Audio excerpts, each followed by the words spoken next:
Okay, we wanted to do a quick video and say hello to everybody and do a little kind of update. Yeah.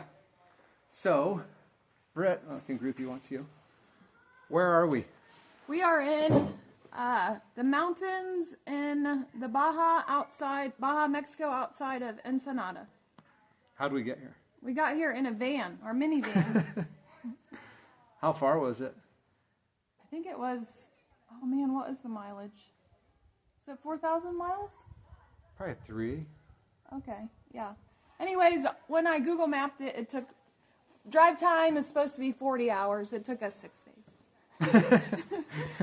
How did it go? It was fun. It really was. The kids did awesome. We learned that Morty loves to travel, and he was especially fun on the trip. He really enjoyed being in the van and staring out the window and experiencing new things. And then baby Ruth did really well also. They all did good. Yeah, it was awesome. Yep. So. Why are we here? We are here because we got invited, JP got invited to teach at the Bible School for the Nations with YWAM. It's the school that we left last year to go home because I was so sick with Ruthie here. And so we are back. We're staffing / studenting for the next 6 weeks. What did I not think to ask so far? What's it like being back? What's it like being back? It's great. I really feel like coming back this time, my head is much more clear, so I can really be present and really engaged with what the Lord has for us. Compared to? When I showed up here for the discipleship training school, and I wasn't, I couldn't be present because there's just a whirlwind of life emotions when I showed up here. So. How are the kids doing? They're doing awesome. This place is incredible for kids. It is. Outside all day. We live outside except for when we're sleeping. Would you recommend this space for families for the upcoming discipleship training school that starts in April? Oh, yes. All because it's a lot of challenges that can really grow you as a family, for sure. Oh, yeah. Oh, yeah. It's 5 months of separation from the wild world to be closer and knit together as a family. With the Lord, with Jesus. Yeah. It's incredible. It's hard. But when I say challenge, I don't want anyone to be taken aback by that. Challenges are good. They grow us. So. What is a praise that you have? That the Lord brought us back here and that I can feel good about it. Yeah. That the Lord brought us back here and you can feel good about it. Mm-hmm. And how can people who love us and know us and watch this pray for you? Pray for me specifically? Or for the family?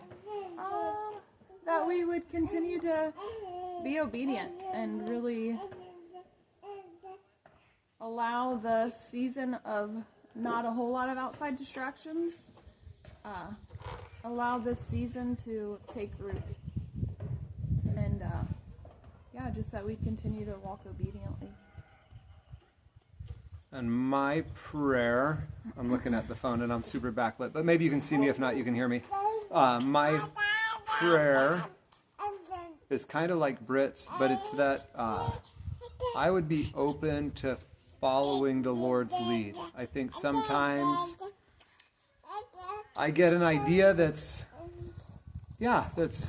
maybe somewhat inspired or is inspired, but then I'll just build such a strong framework that it's really hard for me to be present, and it's also hard for me to be flexible and open to what really might be going on.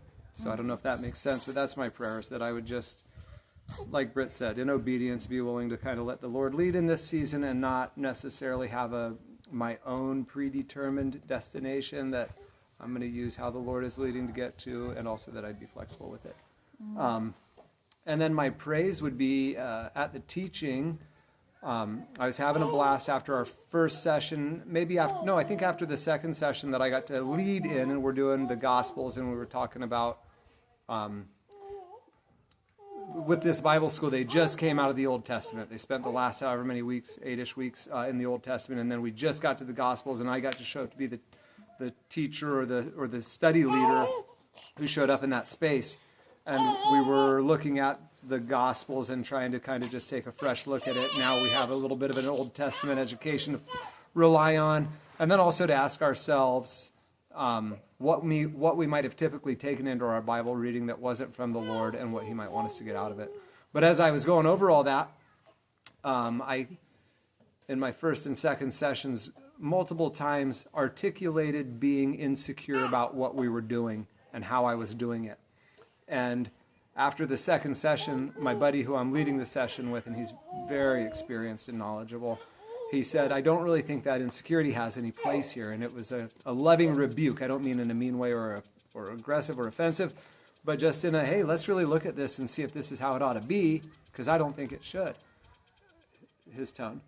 And I prayed about that, and I thought, this opportunity to be here and to get to operate in the capacity of teacher, study leader is a huge gift from God for me that I can just receive and I get to share with people. And so to break out of the idea of, I want people to receive this in a certain way, or I want to feel like I did a certain thing or feel a certain way about it, but instead just be, we can celebrate and have full confidence in the gifts God gives us. And to just receive them like that and to just, recognize them as precious and be able to celebrate them like that. So that was a huge praise and kind of a breakthrough moment for me. Mm-hmm.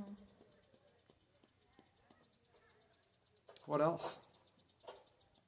I hope that after this video, Jeremiah does a tour of the ranch, because it's a really neat and fun and funny place, especially for all of you who are families and are watching this and would love to see what does it look like. There's maybe 32 to 34 kids, and 5 student families, 1, 2, at least 3, 4 houses of staff here. So maybe we'll get a video like that. But we love you guys. Please pray for us, and shoot us texts. Tell us how you're doing. Keep in touch with us. Help us to feel connected to people back home, even though we are kind of in a weird place that's set apart for this season. All right. Adios. Bye-bye.